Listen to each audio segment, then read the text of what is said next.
Long before modern cities, before nations and borders, the ancient world was shaped by stories passed from voice to voice. These stories spoke of heroes larger than life, of gods who interfered in human affairs, and of wars fought not only with weapons, but with emotion, pride, and destiny.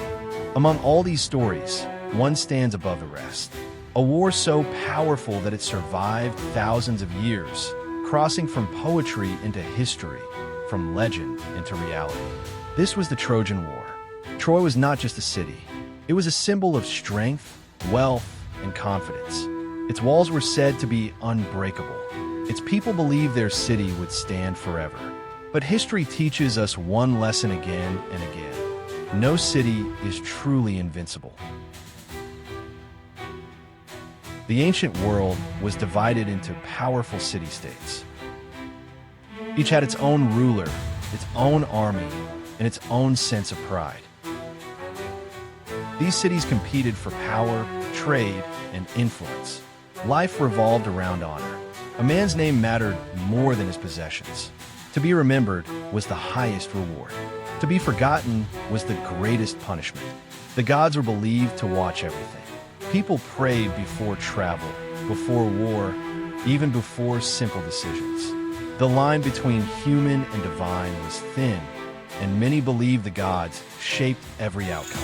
In such a world, peace was fragile, and it only took one mistake to destroy it. At a grand divine celebration, where gods and goddesses gathered in joy, music, and golden light, one goddess was deliberately left uninvited. Her name was Eris, the goddess of discord. Forgotten and insulted, she watched from the shadows as laughter echoed across the heavens. Her revenge was simple, yet devastating. Eris cast a single object into the crowd, a golden apple, gleaming with otherworldly light. Upon it were etched the words, "For the fairest." Silence fell. Three goddesses immediately laid claim to the apple. Hera, queen of the gods, powerful and commanding. Athena, goddess of wisdom and war, calm and calculating. Aphrodite, goddess of love and beauty, radiant and irresistible. None would yield. Each believed herself the rightful owner. The gods knew that choosing between them would invite disaster. To avoid divine conflict, the decision was placed in mortal hands. They chose Paris, a young prince of Troy, unaware that fate had already marked him. A simple judgment, they told him. A harmless choice. Yet the weight of the world rested on his answer. One by one, the goddesses offered him gifts beyond imagination. Hera promised power and kingship. Athena offered wisdom and victory in battle. Aphrodite whispered of love, the most beautiful woman the world had ever known. Paris listened, and in the end, he chose love. That single decision, made in a quiet moment on a distant hillside, would echo across history. It would ignite jealousy, betrayal, and bloodshed. Kingdoms would fall. Heroes would rise and perish. From a golden apple and a mortal choice, a great war was born. A war that would rage for 10 long years and leave Troy in ashes. Helen was admired across the world, her beauty praised in every land touched by the Aegean Sea. Poets claimed she was blessed by the gods. Others whispered that such beauty was a curse meant to test mankind. Yet Helen was not merely a legend admired from afar.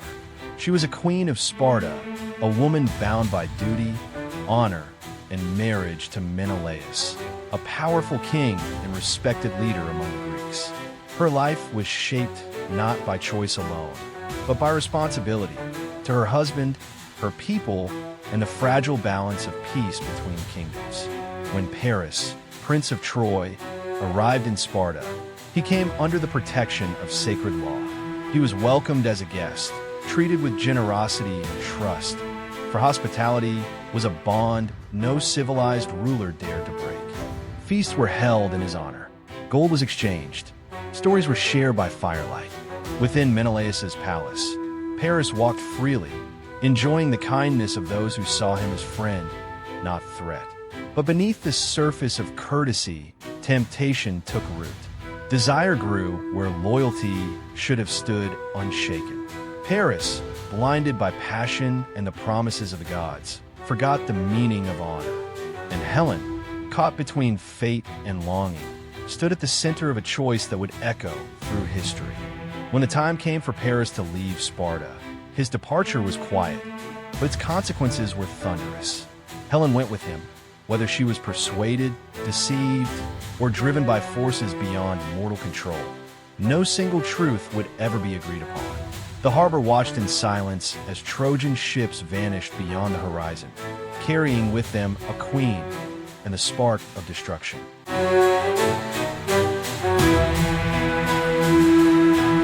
To Troy, Helen's arrival was greeted with celebration. She was seen as a prize, a symbol of triumph and divine favor. The walls of Troy stood proud and unbroken, and few believed any force could threaten them. Yet even in victory, shadows lingered, for the taking of another man's wife was a dangerous claim upon fate. To Greece, the act was unforgivable. It was not merely the loss of Helen, but the violation of sacred laws, of marriage, hospitality, and honor. Menelaus was disgraced before his people. His throne was insulted. His trust was shattered. An insult to one king became an insult to all. Long before, the Greek rulers had sworn an oath to defend Helen's marriage, and now that oath demanded blood. Messengers were sent across the land. Kings rose from their halls. Warriors prepared their armor. Brothers, fathers, and sons were called to fight. What began as a single act of desire became a gathering storm. Pride, revenge, and destiny intertwined, leaving no path back to peace. The drums of war sounded across Greece. The sails were raised, and as thousands of ships turned toward Troy, one truth became clear. War was inevitable.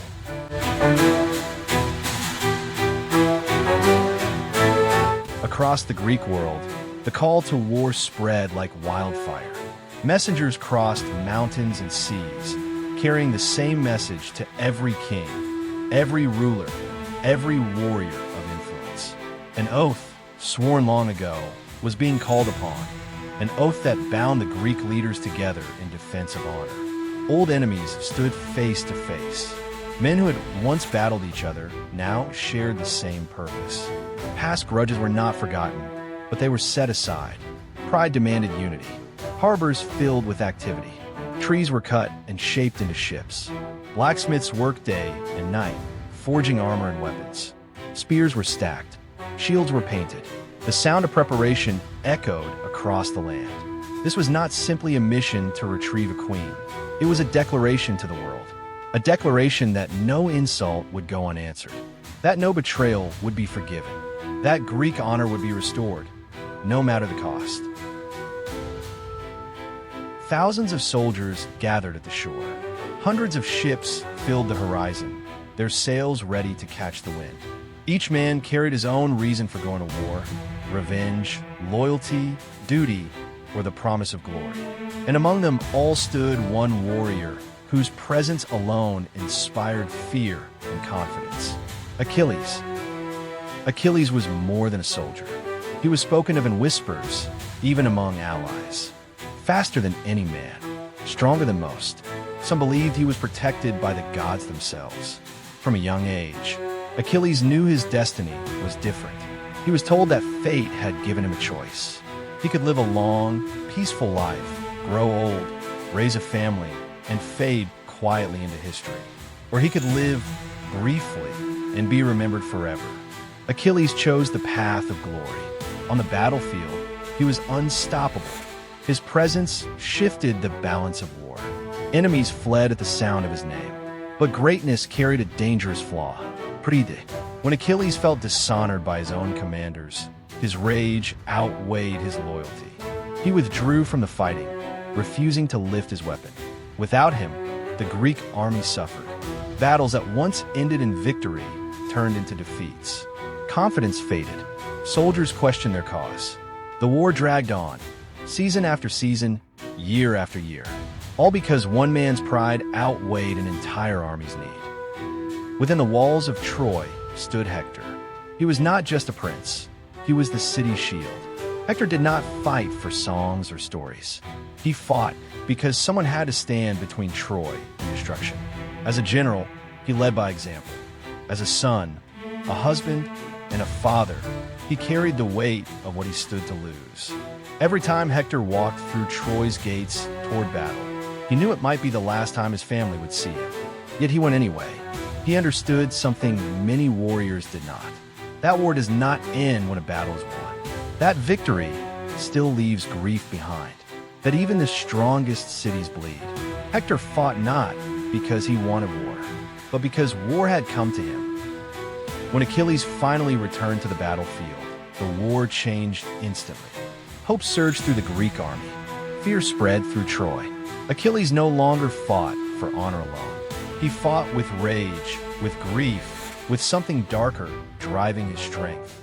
The battlefield became chaos. The meeting between Achilles and Hector was unavoidable. Two champions, two symbols, two fates colliding. This was not merely a fight between men. It was the moment the war had been moving toward all along. When the battle ended, Troy lost more than its greatest warrior. It lost its protector. Its future grew uncertain, and the path to its destruction became clear. Years of battle had proven one truth to the Greeks. Troy cannot be taken by force, so they turned to cunning. They built a massive wooden horse, large enough to be seen from the city walls, silent and unmoving. Then they disappeared. Their camps were abandoned. Their ships were gone. It looked like surrender. Some in Troy were suspicious. Warnings were spoken. Doubts echoed through the streets. But hope is powerful. Victory felt close. The war felt finished. The horse was dragged inside the city gates, a symbol of triumph, or so they believed. That night, Troy celebrated. Music filled the air. Guards relaxed. The city slept, and fate waited patiently. Under the cover of darkness, the illusion ended. From within the horse, soldiers emerged. The gates were opened quietly. Signals were given. The Greek army returned. What followed was swift and devastating. Fire spread. Confusion erupted. Defenses collapsed from within. Troy fell, not because its walls failed, but because its trust did. The city that had withstood 10 years of war was undone in a single night. The unbreakable walls meant nothing once the enemy was inside.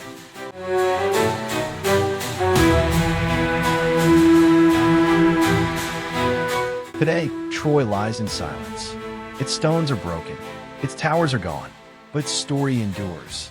The Trojan War reminds us that pride can blind even the strongest people, that desire can alter the course of history, and that the most dangerous threats are often the ones we invite inside. Troy fell, but its lesson remains, echoing across time, waiting to be remembered.